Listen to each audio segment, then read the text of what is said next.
Greetings, geeks, and welcome to episode 450 of Geeks in Space. I am Rob, Commander Taco Malda, and joining me today are two of the finest geeks that you're ever going to meet who are willing to pretend that they are in low Earth orbit to hang out and talk about very little. Gentlemen, Chris DeBona. I have to admit, I'm not very good at pretending I'm in low Earth orbit. That's okay. We're also not very good at pretending this is episode 450. Roseboom? The only thing I like more than pretending is talking very little. That makes sense. Last night's episode went really well, except for the copyright strike. Yeah, so you should actually explain what happened. Last night, we recorded episode 449, where we provided some very fair criticism of Star Trek, the motionless picture. And at about the 12-minute, 28-second mark, apparently we used too much Paramount footage, which is to a certain extent reasonable because it was we talked extensively over top of the entire sequence where they board the Enterprise. It takes forever, just for the record. Yeah. We probably should have, paused a few times or done something about that, but we didn't. So we filed the dispute. And so if you missed episode 449, we know that it was out there for a while because at least one person commented and somebody said something in the Discord. So yeah. I actually really like this thing where we're reviewing old science fiction and cool movies, right? So it's fun. We should keep doing it. I really like doing it. It's fun. It's a great way to hang out with y'all. So yeah, let's fix this. Let's protest and see or excise, that part of the video. I mean, what options did they give you? I know it sounds weird to me working at Google that I don't know what goes on, but basically the choices were delete the section. And the thing, so here's the other thing is that in the interface, it showed a square marked off of like the offending segment. Mm-hmm. And but that segment was only about 60 seconds long. But the text of the message actually claimed that it was a problem from the moment the infringement started until the end of the entire video. So I didn't want to delete the clip because if I did that, then we would lose, 32 minutes of commentary, and what would be left behind would not be a valid thing. The other thing is that the sequence that they actually deleted, I rewatched it, and it's kind of the nicest part of the entire video because it's literally like it's the beauty pass of the Enterprise in space dock, and it's basically the entire second section is just us like in awe and cheering and so happy to see our favorite Enterprise on screen, and like that would really kind of suck to delete that minute. So can we delete the component of the broadcast that is the video? Does it offer that? Yeah, I mean, that's the other thing is I was wondering if, could I download the video? Because I have the stream, I guess, but could I just put like a black square over that minute and a half and then re-upload it? I think so. Yeah, I would totally think so. We'll try that too, maybe. But I figure I'll follow the dispute, see what it takes for it, see if they get back. I don't know if that takes, they say 30 days, and I imagine it's a human being. And I imagine that if any human being looked at the full video, they would be like, of course, this is fair. But I imagine that if any human being only looked at the 58 seconds, they might not. So who knows? So if you re-upload it, does it go back through Content ID for check? What's the 30-day delay attached to? Well, okay, so first off, if I re-upload, that would be a totally new thing, right? Because I don't think I can replace a live streamed video with an uploaded video. They're like, the interface puts everything in separate buckets. But either way, the episode itself was super fun to record. We had all the technical kinks worked out after the Superman episode. Debacle. The debacle, yeah. But like, yeah, and I'm with you. I really enjoyed it, and I want to go back and like watch some of these old movies, some of these classics from our childhood. It's kind of nice to like. It'd be nice to see which ones hold up. That would. How about this? Why don't you just let them excise that piece? Edit the comment saying we had to excise a piece, and then we'll just move on to the next movie. Well, So, here's I'm gonna let the copyright thing play out. I want to see what happens. okay. I don't know how it All works. The worst that happens is they dispute, and then I excise the clip. And then the worst that happens is that they delete 32 minutes of the movie of the video. Yeah, it's okay. Where I'm not going to lose any and in sleep. the grand scheme of things, we had 300 episodes of Geeks in Space that Jeff forgot to upload. So it's not the end of the world. So what's Losing one 28 more? minutes, not a big deal. Yeah. So ICANN has officially said no for the transfer of the .org domain, the $1 billion sale. Pretty nice, huh? Yeah. So somebody looked at that and had an eyebrow raise. Yeah, I'm picturing Vince Cerf just going, "Oh, really?" And Although probably coughing a little bit. Smackdown. Well, no, he's over it. He's good. He's in great shape. So we're all very happy about Vint feeling better. So let's see, what else did we have? There's the USB4 specifications. I've been floating around, but I haven't been able to find much about that yet. I kind of dread it. I wish they would stop screwing around and just have everything go through the USB-C connector, and just people just stop shipping cables that can't do Thunderbolt. I just seriously. I know that feeds into Intel's drums, but I'm like, dude, come on. It was such a hassle. So the ones that I sent out to y'all, I had one known good Thunderbolt 3 cable, and that's what I sent you. And because Jeff's like, was there supposed to be other cables in here? I'm like, yeah, but no. So anyway, I hear me complain about that. No, I mean, you've heard me complain a million times about all of the horrible things I hate. I'm with you with the USB-C connector, and I don't remember what the object was. There was something that I bought recently. It was one of those cheap $20 made in China Game Boy RetroPie clone devices. I bought a bunch of them that were $5 or $6, and it had a USB-C charger on it. I was like, oh, well, this is it now. If the cheap made in China generic piratey thing is shipping standard with USB-C now, then I should not have to have anything with any other connector ever again. And I hate whenever anything does not have USB-C. Right. This seems reasonable to me. It's 2020, man. We deserve a plug format that's reversible. Yeah, man. Jerks. I did think it was a little weird, and it's not. This is something I hadn't looked at in a while, but the motherboard that I ordered has a PS2 mouse port. How is PS2 mouse port still a thing? Wait, seriously? Yeah. I don't think mine has any of those. It's all USB 3, baby. And I have one USB-C in front of my computer. It's very exciting. And it's a 2.5 gig Ethernet adapter. So you got a hub for that? No. So it's just wasted. Well, actually, that's not quite true. I do have one with one of those. I forget the name of the hardware standard. It's like a long silvery thing. Anyway, oh yeah. So I've got one that can do up to 10. So yeah, that's nice. I have nothing in my house that can. I have gigabit run to everything, but nothing in my house can use anything more.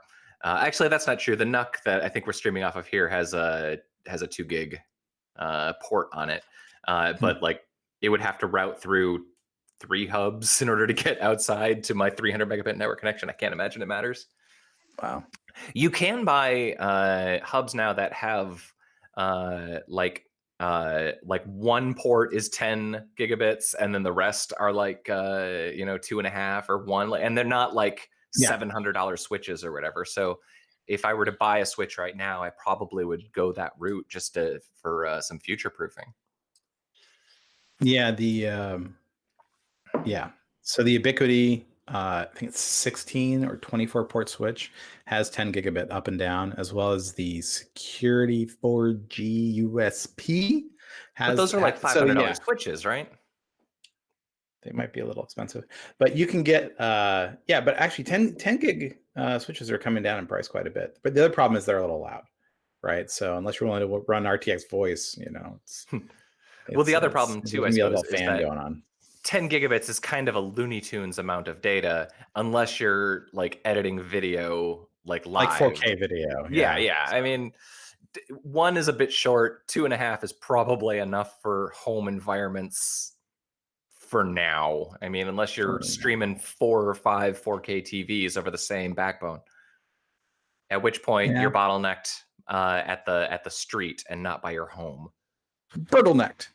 So. It is worth pointing out. I just forgot to mention this. This is episode 450. I titled it "Gary's Revenge." After last night, taking a drink every time we saw the tiny floating Gary go across the screen. Let's just say I'm feeling my mid-40s a lot more than I did a decade ago. Oh, because you got loaded last night. Yeah. Super loaded. Yeah. The curse of Gary. Yep, Gary's Revenge. So just to explain a little, they had one special effect in the motionless picture that they loved using, and that was Gary, who was a guy in an orange, Star Trek-y space EMU. Like it was a still photo. He would float, right? Because it's space. You don't move in space. You float. That's right. And but they reused this thing so much, like at inappropriate times. Like I swear I saw it in the warp stream when they were having trouble with the thing, and like I drank anyway just to be on the safe side during all those shots. He's floating around all of them. Yeah, just going down the hall, Yep. Hit into 10 forward. Like when they were when they were leaving the damn thing, and they're like, hey, blah, blah, blah, when they were leaving space dock, and then there's Gary floating by. I'm like, Gary, they're backing up. Get the hell out of the way. That guy. He's a menace. He's a freaking menace. That's true. They've had a lot of problems with Gary. He's been up on disciplinary charges several times. Mm-hmm. I'd discipline him. I mean, not in a sexy way. Whoa. Uncool, dude. Uncool. You know what I mean. Now I'm beginning to wonder if I do. Do you? They released a new camera mount for the Raspberry Pi. A 12 megabit sensor, which isn't that big of a deal, but you could now build a pretty reasonable camera. And there's adapters, so you could actually mount Canon mount lenses to a Raspberry Pi. And I'm kind of like thinking about ways that I could make that interesting. Actually, that could be like a streaming device kind of thing, but you could maybe rig up a streaming device like up on a Pi and like have something that costs nothing and just uses old Canon lenses that you have sitting around. Yeah, I thought that was a really interesting thing, and it comes down to lens quality. Well, do you know what mount it takes? Did they? It's a weird mount that I wasn't familiar with, but they showed it with an adapter, a C mount. But they showed it with an adapter connected to a Canon. I think it was the 70 to 200 millimeter f2.8, which is the bomb of a lens. But if you could and that lens actually has a tripod mount on it, so you could actually like bolt a little Raspberry Pi and be streaming off a Canon lens. Yeah. Wow. That's really something else. And it's only $50. Everything at Raspberry Pi is like $50. That's true. They're like, hey, it's like $50. No problem. Go for it, dude. And then you have a drawer full of $50 Raspberry Pi crap. Yeah, I definitely have that. Let's see what else. We had talked about this a few times in the past, but I'm kind of obsessed with the notion of art coming out of the quarantine. And the episode of Parks and Recreation last night was they did a special where all of the cast members, they shipped the cast members cameras. It's a show that's been off the air for 5 years. They shipped all the old cast members cameras, and then they shot themselves from their various quarantine spaces. And it was actually like, I haven't watched the whole episode yet, and I know neither of you care, but the thing that I thought was interesting is just from a storytelling perspective, how you make certain things work. For example, in the context of the show, there are 2 married couples, but of course the actors are not located in the same facility, so you can't show them together. So the way that they like handle that from a storytelling perspective, one of the characters, the Chris Pratt character, is locked in the garage and very hungry. Which, I mean, it's appropriate. It's in character. Yep. It's in character. It's funny.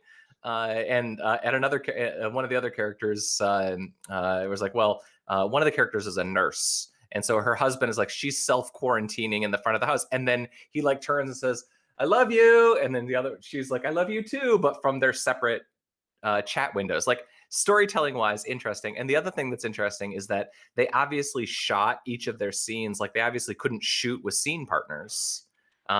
So the way that they're doing all the shots on video conference, and it's interesting to watch how they're editing and how they're cutting in order to keep the dialogue lined up, because obviously these people are talking and they probably were just talking against a piece of paper or maybe somebody else on a video conference device.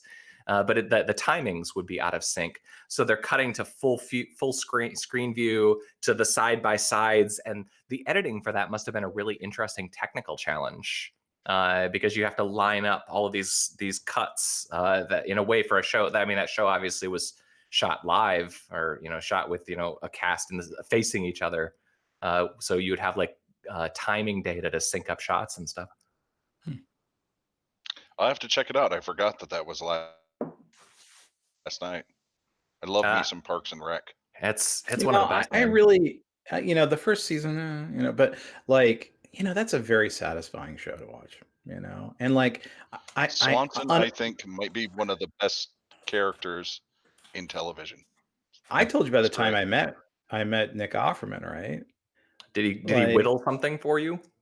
He was just there are times when you meet people and you kind of don't want to, because like you don't want to ruin your picture of him.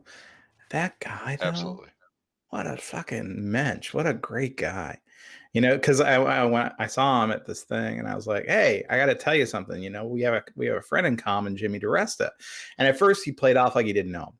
And then he's like, no, Jimmy, he's and he went on for like 10 minutes about how neat Jimmy is and all this stuff. He's like, man, that guy, he can do anything in his workshop, like anything. Like, I want to be like Jimmy. I'm like, I know, right? And so it was just really neat, and I'm like, and I was like, listen, you got to get back to your thing, but good meeting you. He's like, good meeting you too. And I was like, Nick Offerman, you're the best. Perfect. It's exactly what I expected. And I think he kind of smelled like pot a little bit too. So it's like everything I expected. Although honestly, so many people smelled like pot at that party. Could have been. I understand. I didn't show this to you until after you hung up last night, Chris. But look what arrived in my mail yesterday. Is that a 3950? 3970? It's just a 3900X. I didn't shell up the extra $300 for that's the 16 core. Yeah, I think so. Or wow. This is 12 core, 24 thread. Sweet. The next one was $300 more for like 4 more cores, and I'm like, I'm not gonna need that ever. That's a hell of a thing, though. I'm pretty excited. And Uriah is giving me one of his old cases, nice. And Bates is giving me his old GPU. So I shelled out the extra $200 for to step up the CPU. So it's only a matter of time now before I can actually play Fractured Veil. Well, we'll welcome you when you do. It's actually coming along pretty good. The game's getting moderately fun, I would say. Robert, what do you think? Yeah, it's the play sessions are really nice. They are fun. Yeah, it's it's one of those things where it's like you work on something for a long enough time and you're like, wait, it's actually getting fun? No, that's crazy, The goal of the game is happening. Yeah, it's like, oh wait, this is really a game. I can actually go and do things now. It's been 5 years, that, right? Yeah.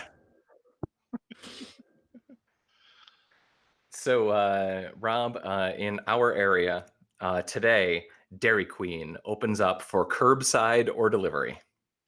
Wait, you didn't have curbside already for your takeouts? It was Dairy Queen, and they didn't bother opening in April for obvious ice cream related reasons. I can't wait to complain. I can't wait to complain about my delivered ice cream. Right? Well, that's a little soft. like it seems like someone missed something there. Yeah. It's gonna. I know Michigan is cold during the winter and early spring, but soon it will be in the 80s. And I don't know. I don't think that cone will will stand up too well, even if it's dipped.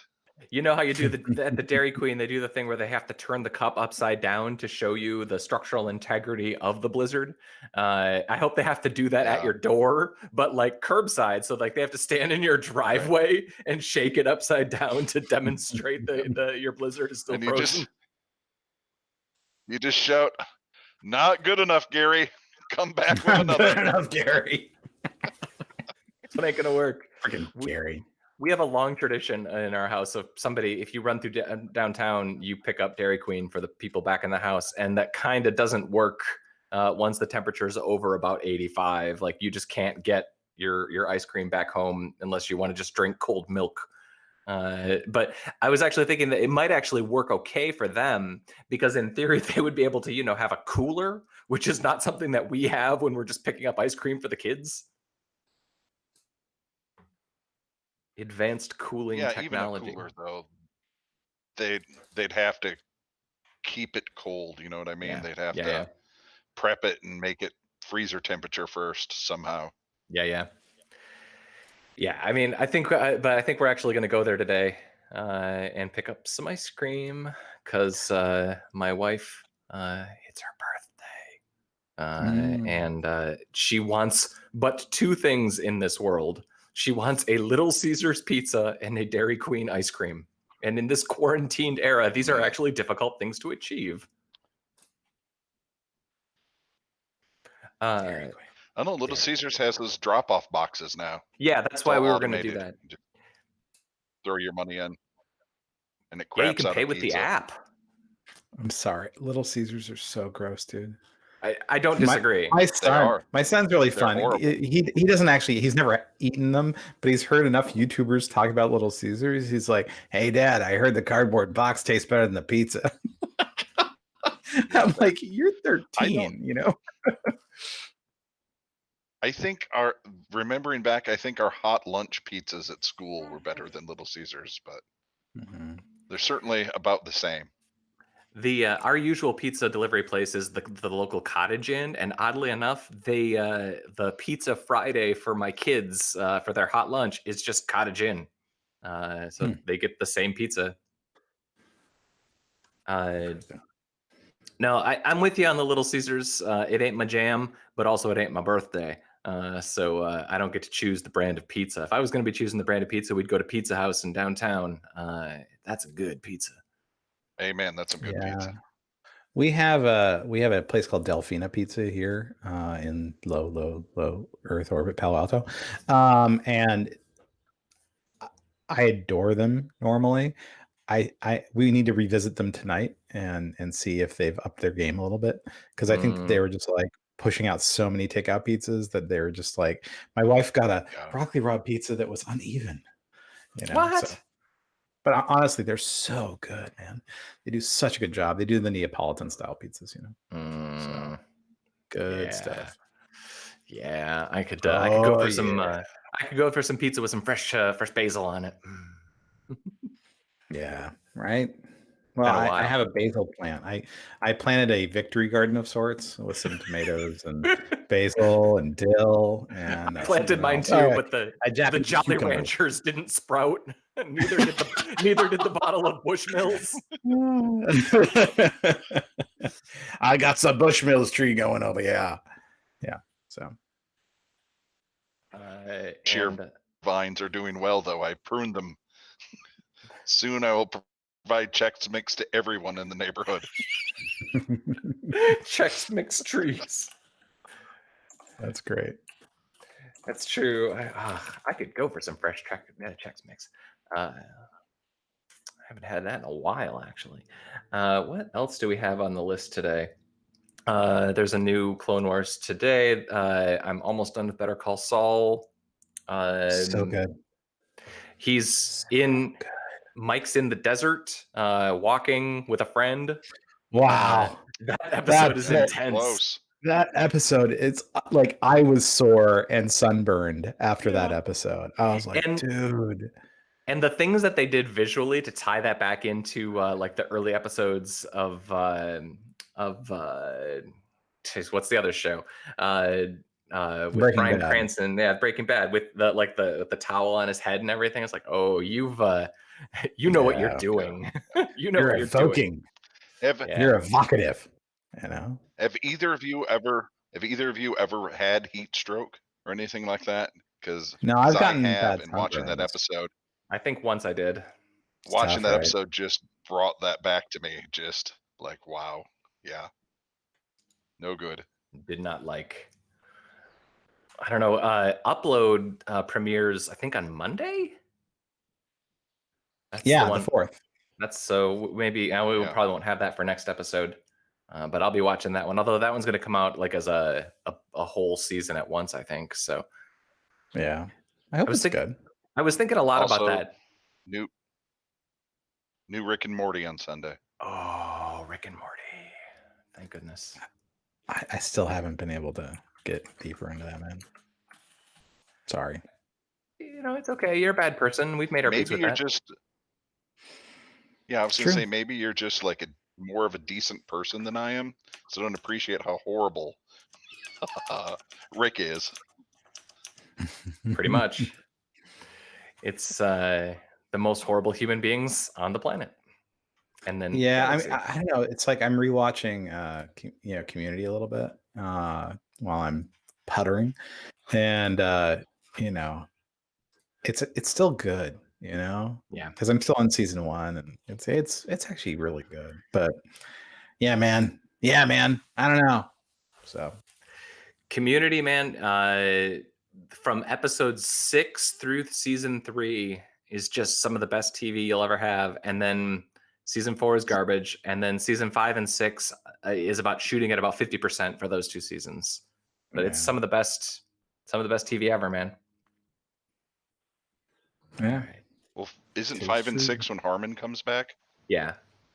But each of those has a flaw, right? Because halfway through 5, Don Glover leaves, Chevy Chase is gone, and then in season 6 they lost Shirley. The attrition on cast members is pretty brutal. Let's see, Rob. That would kill a show. Dirty Money in L.A.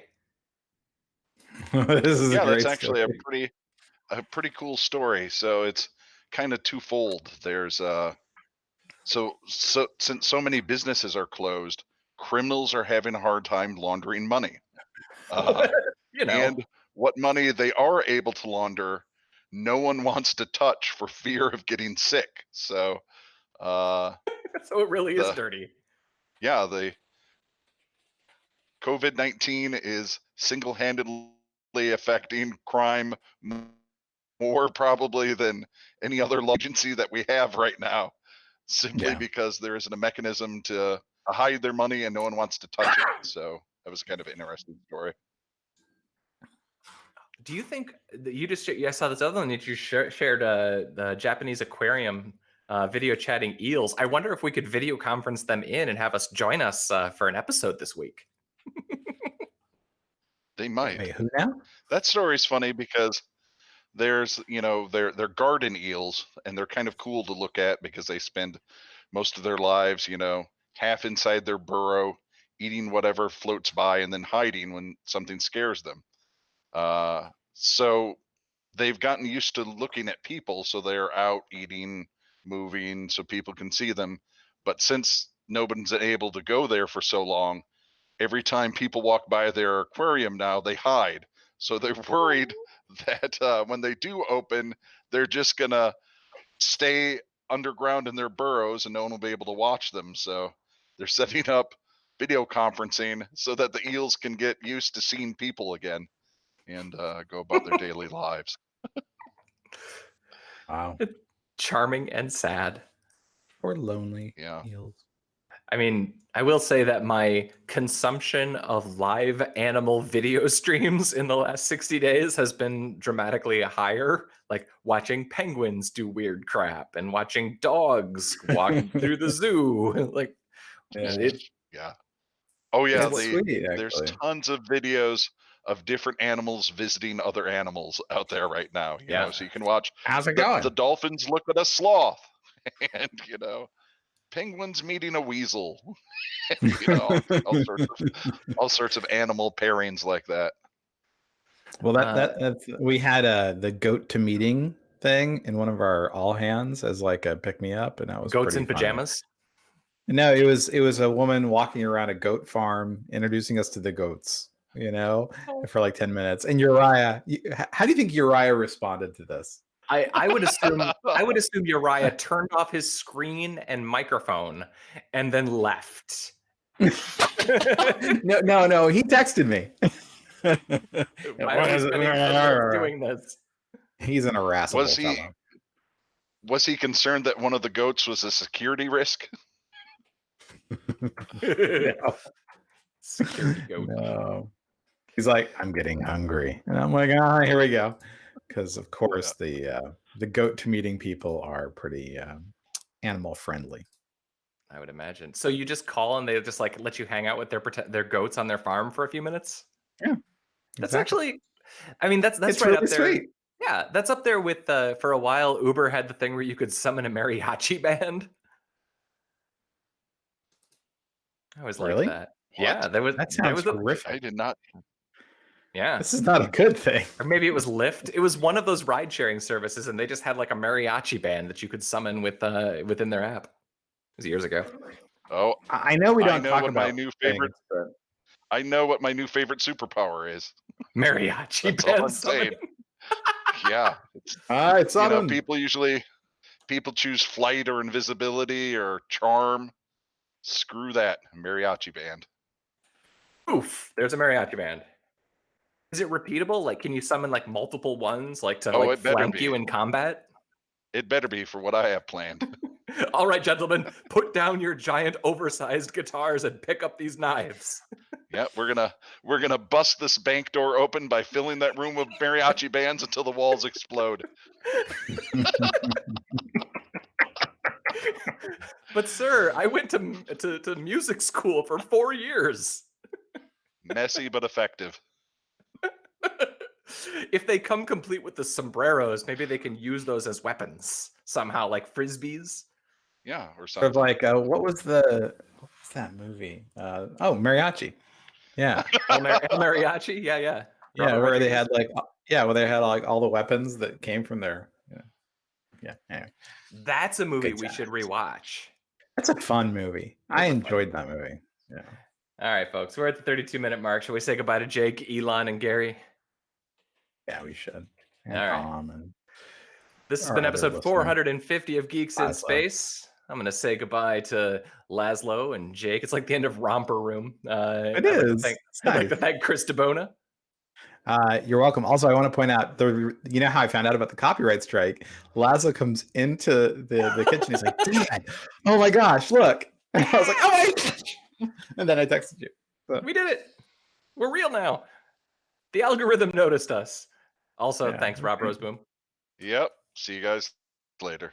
All right. I'm Rob Commander Taco Malda. You should click all the buttons that reward us for our efforts. We really deserve it. We worked really hard on this. Bye.